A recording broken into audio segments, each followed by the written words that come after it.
दोनों मुद्दे अलग अलग हैं। एक देश के लोगों की भावनाओं की आस्था से जुड़ा मुद्दा है, वो भी महत्वपूर्ण है, और दूसरा मुद्दा लोगों को रोजी रोटी और जिंदगी कैसे जिए उसका मुद्दा है। दोनों अलग अलग मुद्दे हैं और सभी जाति और धर्म के लोगों की और सभी धर्मों की धार्मिक आस्थाओं की, गिरजाघर की भी, गुरुद्वारे की भी, बौद्ध धर्म के मंदिरों की भी और हिंदुओं के मंदिर की भी, मस्जिदों की भी, और सबकी उनकी भी इज्जत करनी चाहिए।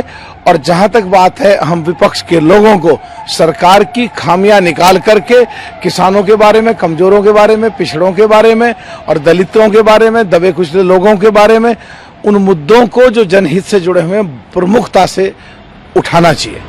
तो जो कांग्रेस की और ये अलायंस, इंडिया अलायंस है सर, उसकी आपसी लड़ाई नहीं रुक रही है। इस बीच चंद्रशेखर ने कहा है कि भाई राहुल गांधी पढ़े लिखे क्वालिफाइड हैं, उनका पॉलिटिकल डीएनए है, तो एक तरीके से उनकी पीएम पद की दावेदारी की पैरवी कर रहे हैं सर, इस पर क्या कहना चाहिए? देखिए, ये कहना चाहेंगे कि जो देश के हालात हैं, जो देश के माहौल हैं, उसमें आज के परिवेश में समझना पड़ेगा कि देश के लोग क्या चाहते हैं, देश के लोग क्या पसंद करते हैं।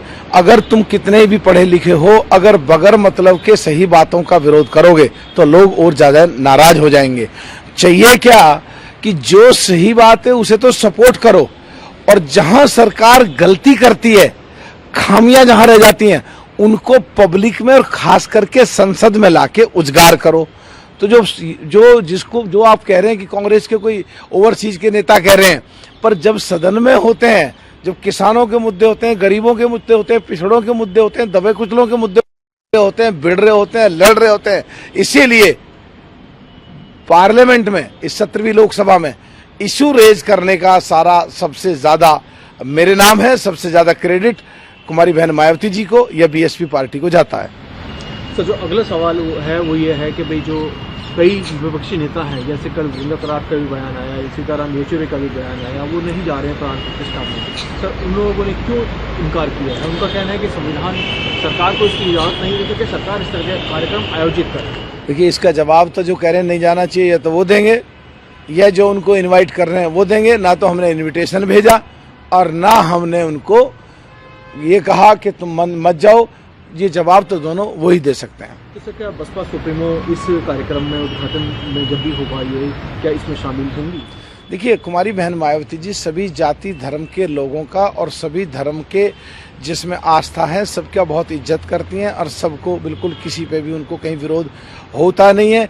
जो हम देखते आए हैं, मैं 17 साल से बीएसपी में हूँ, जो हम देखते आए हैं वो धार्मिक स्थानों पे कहीं भी जाति नहीं है, और वहाँ जाना है नहीं जाना है इसका निर्णय खुद कुमारी बहन मायावती जी लेंगे। देखिए, आचार्य प्रमोद कृष्णन जी ने जो कहा है और जो दूसरे कांग्रेस के नेता कह रहे हैं कि 73 और 75 सीट आ रही हैं बीजेपी की यूपी में, अगर ये ऐसा मानते हैं तो इनको क्यों बैठे हैं? आगे आना चाहिए।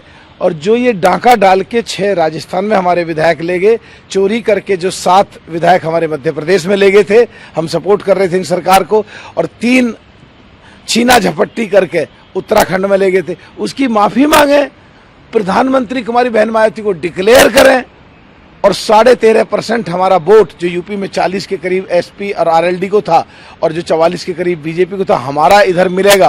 कांग्रेस का 1.5% मिलेगा। यूपी में बिल्कुल एकदम नए नज़ारे होंगे। 60 से ज़्यादा सीटें गठबंधन की आएंगी, और पूरे देश का जो 20-22% दलित वोट है इकट्ठा होकर आके आएगा, और एकदम 100% बीजेपी को फिर हराया जा सकता है। नहीं तो कुछ दिख नहीं रहा है।